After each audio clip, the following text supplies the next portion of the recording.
Greetings everyone. So myself Ritik and with my partners Malvika and Priya will be discussing today about LCR circuit series connection, and in that the aim of the experiment is to first of all find the frequency response of the LCR circuit, and the second one is to find the resonant frequency and quality factor of series LCR circuit. So let us see what are the apparatus that we require for the experiment. So come over. So first of all we need a function generator, then we need multimeter, some of the connecting wires, then capacitor, inductor and a resistance box. So these are the apparatus that we require for our experiment. Okay, so after seeing all the apparatus that we require, now let us move on to see what is the circuit diagram for this experiment. So first of all we need an inductor that is denoted by the capital letter L, then a capacitor C and then a resistance R. All these three are connected in a series. Then we need a voltmeter, that is like we will be using multimeter here, that will be connected in parallel to the resistance, and the source used is a AC source, that is alternating current, and voltage also will be like a multimeter will be there in parallel to this Now we'll see AC the theory source. part of this experiment. Before that, let us understand what an inductor and a capacitor is. An inductor is a coil wound on a coil of some suitable material. When the current passing through this coil changes, an EMF is induced that is opposing this change. This property of the coil is known as inductance. This inductance is represented by the letter L. So, mathematically L can be represented as L equal to capital E by di by dt, where di by dt is the rate of change of current and E is the EMF induced. The unit of inductance is Henry, represented by capital H. Just like resistor, inductor also offers some amount of resistance to the circuit. The resistance offered by an inductor in an AC circuit, known as inductive reactance, is represented by XL. This XL is given by the formula XL equal to 2 pi FL, where F is the frequency of the alternating current and L is the inductance of the inductor. Next, we will see about capacitor. A capacitor is an electrical component that can store electric charge. This ability of a capacitor is termed as capacitance.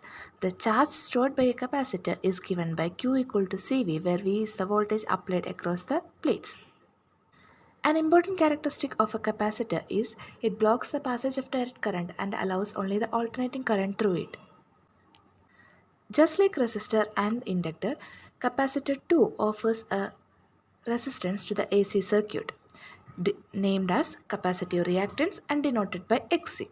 Xc is given by Xc equal to 1 by 2 pi Fc, where F is the frequency of the alternating current and C is the capacitance of the capacitor. So, in an AC circuit, if more than one kind of component is present that can offer resistance, for example, a resistor and a inductor, etc., the overall resistance offered by the circuit is termed as impedance, denoted by the letter Z.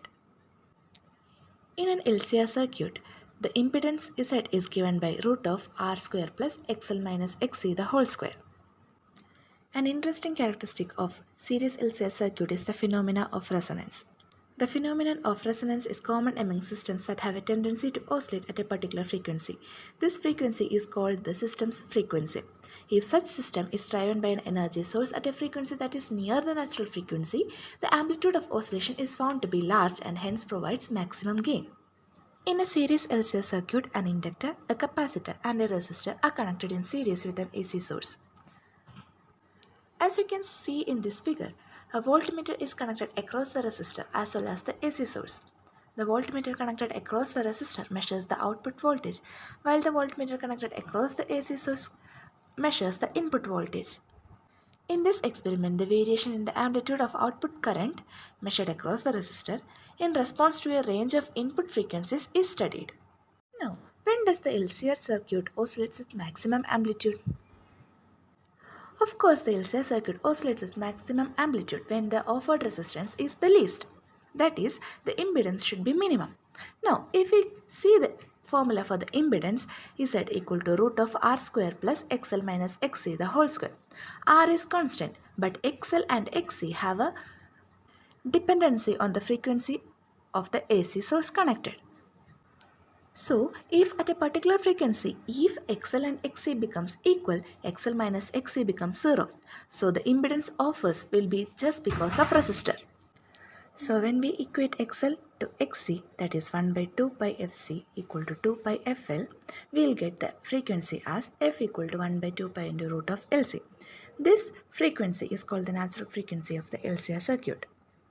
So when the frequency of the applied AC source is equal to this frequency, we expect the LCR circuit to oscillate in the maximum amplitude. At this frequency, we will get maximum output from the circuit. At this frequency, the circuit is said to be in resonance. So the applied frequency at which this happens is known as resonant frequency. In the experiment, we will be measuring the output voltage and the input voltage corresponding to each frequency that we have chosen. Next, we will find out the voltage gain.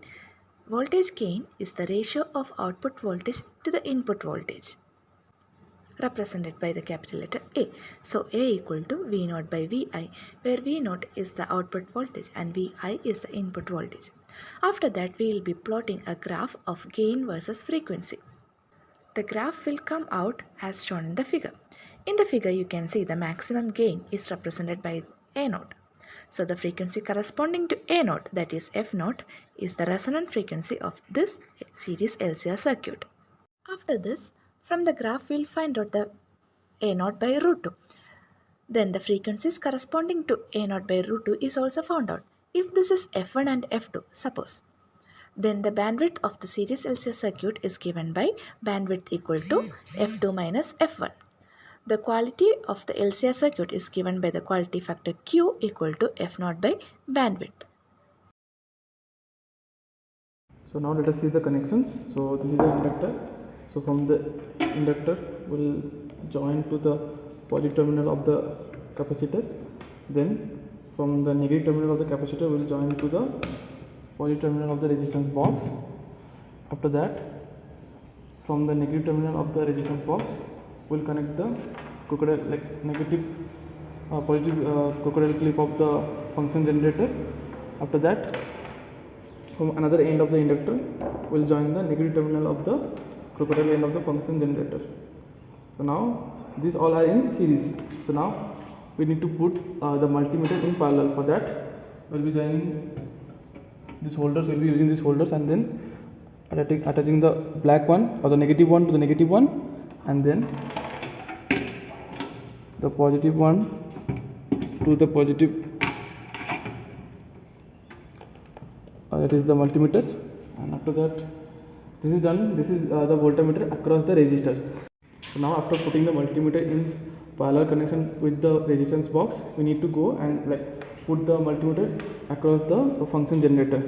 So for that, we'll be using the holder again. So this negative terminal will go to the negative point of the multimeter, and then this positive, from this positive to this positive terminal of the multimeter. That's complete the whole circuit. Thank you, Ritik. Myself, Priyadarshini. So now we'll see how to perform this experiment and take the readings and about the calculation part.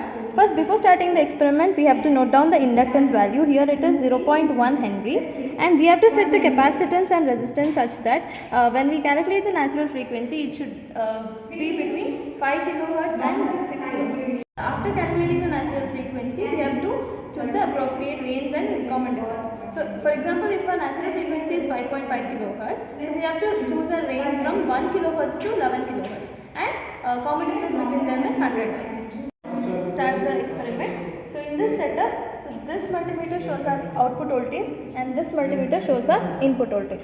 So, now we'll start taking the frequency from 1 kilohertz, and we'll be increasing it with 100 common difference, 100 hertz, and we'll note down the input value, input voltage and output voltage.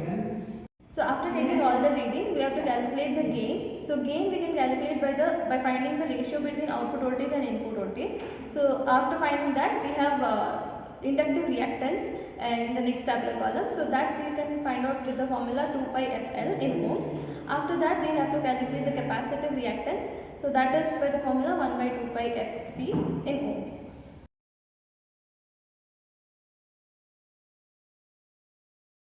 So after filling up the tabular column, now the next part is drawing the graph or plotting the graph. So for that, the first graph is between the inductive reactance and capacitive reactance versus frequency, and the second graph consists of voltage gain versus frequency.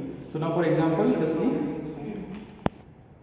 Now for example, this is the graph between the capacitive and inductive reactance versus frequency, where we'll be getting a straight line when you plot for inductive reactance and the frequency, and there will be a curve that will be getting between the capacitive reactance and frequency. After plotting this, the intersection point between these two graphs will give us the natural frequency. Now let us see the second graph. The second graph is between the voltage gain and frequency. So after plotting all the points that we have obtained from the tabular column, we will note down the highest value, that will be noted as A naught. Then we will find out the A naught by root 2 value. After finding that A naught by root 2 value, we need to draw a parallel line from A naught by root 2. The parallel lines will be parallel to x-axis, and then we need to see the intersecting point. So we will be getting two intersecting point on the curve. So from that intersecting point, we need to draw two perpendicular line to the x-axis. So the first perpendicular line will give us FL, and the second perpendicular line will give us FH. So difference between FH and FL will give us the bandwidth. Second, we need to find out the quality factor. For that, we need to find the ratio between the natural frequency and the bandwidth. So that will give us the quality factor. After doing the experiment, the values of Vi and V0 are tabulated. From this, we have to draw the frequency response curve. So, in the result, we will get the frequency response curve of the series LCR circuit. And from the calculation, we got the resonant frequency to be 3.3 kilohertz. That is the frequency corresponding to the maximum gain in the gain versus frequency curve. Again, from the graph, the bandwidth is found to be 5.75 kHz and the quality factor is found to be 0.574. Let us see what is the significance of this quality factor. The quality factor of a resonant circuit describes the quality or performance of the resonant circuit. A high value of Q means a narrow bandwidth which is desirable in many applications.